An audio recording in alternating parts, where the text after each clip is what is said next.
লেখাগুলো দেখে ঠিকই ধরেছেন, যাচ্ছি উড়িষ্যার পথে। সরি, যাচ্ছি বললে ভুল হবে, গিয়েছিলাম। এটি হচ্ছে বালাসোর ডিস্ট্রিক্টের রায়বনিয়া ফোর্ট। রায়বনিয়া ফোর্টের এন্ট্রিটা হচ্ছে এরকম, তার মধ্যে কিছু লেখা পড়ে গিয়েছে।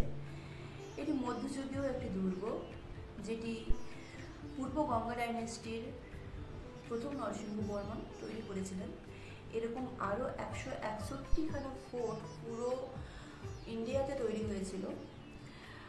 বালাসোর ডিস্ট্রিক্টের গেজেটেড অফিসারদের মুখে শোনা যায় যে এই ফোর্টটি কালাপাহাড় যখন ওড়িশা আক্রমণ করেছিলেন তারপর এটা ধ্বংস হয়ে যায়।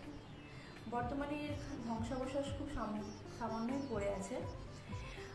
আশেপাশের লোকালিটি থেকে জানা যায় যে পরবর্তীকালে এখানকার জমিদারেরা এবং লোকাল মানুষেরা, গ্রামবাসীরা এটা রক্ষণাবেক্ষণ করেছেন, নিজেদের দায়িত্বে ওরা কনস্ট্রাকশনের কাজ করেছেন এবং এটা এখন উড়িষ্যা সরকারের আন্ডারে আছে। উড়িষ্যা সরকার এটা একটা ওনাদের হিস্টোরিক্যাল প্লেস হিসাবে তুলে ধরতে চেয়েছেন, তাই এটাকে রিপেয়ার করার কাজ ওনারা এখন করছেন।